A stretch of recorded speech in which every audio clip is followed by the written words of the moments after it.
গঙ্গাসাগর থেকে আমাদের একাধিক প্রতিনিধি রয়েছেন এবং প্রয়াগরাজ থেকে আমি সন্তু একাধিক প্রতিনিধি রয়েছেন। অর্থাৎ গঙ্গাসাগর প্রয়াগরাজ প্রত্যেকটা মুহূর্তের ছবি আপনাদের সামনে আমরা তুলে ধরবো। তবে এই মুহূর্তে সরাসরি একবার স্টুডিওতে চলে যাবো, কেননা স্টুডিওতে এই মুহূর্তে আমাদের সঙ্গে রয়েছেন দণ্ডিস্বামী শঙ্করাচার্য পরম্পরা। আপনাকে স্বাগত রিপাবলিক বাংলায়।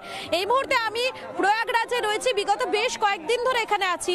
এখানে ভক্তদের আনাগোনা লক্ষ্য করছি এবং এর সাথে শুধুমাত্র দেশ বললে ভুল হবে, দেশ বিদেশের বিভিন্ন জায়গা থেকে ভক্তরা তারা এখানে আসছেন, শুধুমাত্রই পুণ্য স্নানের জন্যই তারা আসছেন।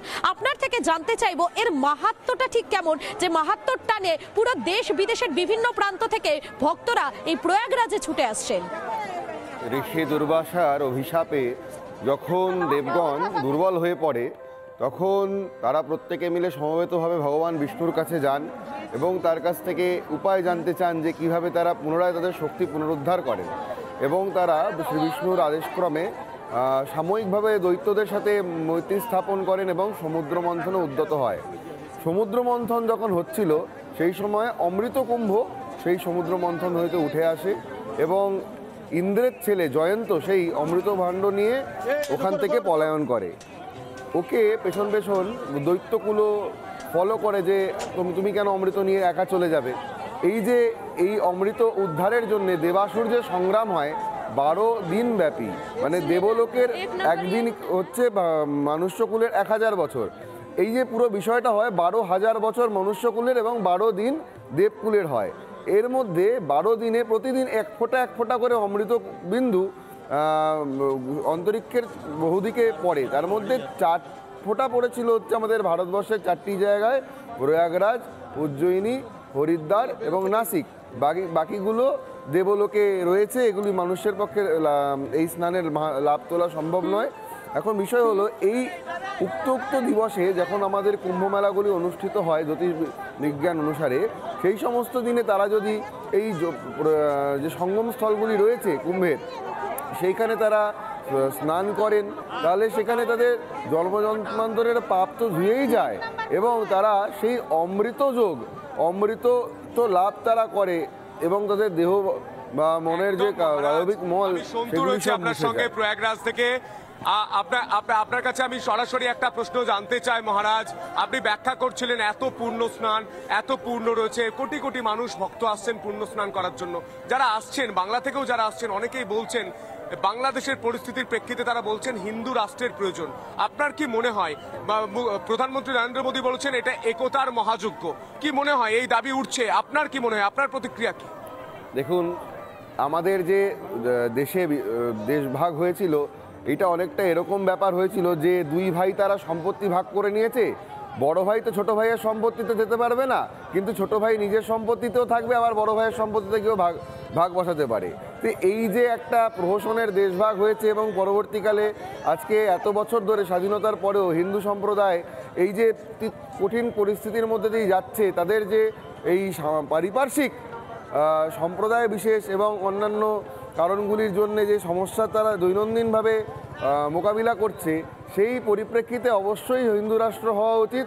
এবং হিন্দুরা কোথায় যাবে? আজকে পৃথিবীর 3য় বৃহত্তম জনগোষ্ঠী হিন্দুরা। আজকে যদি এই হিন্দুরা ঠিকঠাকভাবে সংরক্ষিত থাকতো, যে হিন্দু রাষ্ট্র প্রথম থেকেই থাকতো, তাহলে তারা 2য় বৃহত্তম জনগোষ্ঠী হতো। এ তো হিন্দুদের মেরে কেটে ভয় দেখিয়ে অর্ধেকের বেশি তারা কনভার্ট করে নিয়েছে এবং যে দ্রুততার সঙ্গে আরও কনভার্সন হচ্ছে সেটা অতি ভয়াবহ। এটিকে অতি ইমিডিয়েট বন্ধ করার জন্যে যত দ্রুত সম্ভব হিন্দুদের নিরাপত্তা, জানমাল, ইজ্জতের সুরক্ষা করার জন্যে তাদের নিজস্ব বদ্ধভূমি হিন্দু রাষ্ট্রের প্রয়োজন।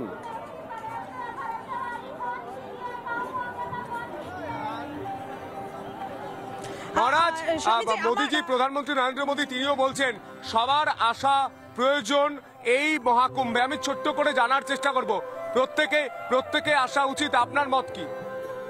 একদম বেশি সময় নেব না, 2 মিনিটে কিছু ইতিহাস আমি কুম্ভের ক্ষেত্রে বলি, কারণ সমস্ত মহারাজরা হয়তো তাদের আধ্যাত্মিক বিষয়গুলি বলছে। ছোট্ট করে আমি খালি বলি, তাহলেই বুঝবেন কেন কুম্ভ মেলায় আসা প্রয়োজন বা এই কুম্ভ কীভাবে সনাতনী সমাজের সঙ্গে আঙ্গাঙ্কিকভাবে আজ থেকে নয়, প্রামাণিকভাবে 10,000 খ্রিস্টপূর্ব থেকে জড়িয়ে রয়েছে।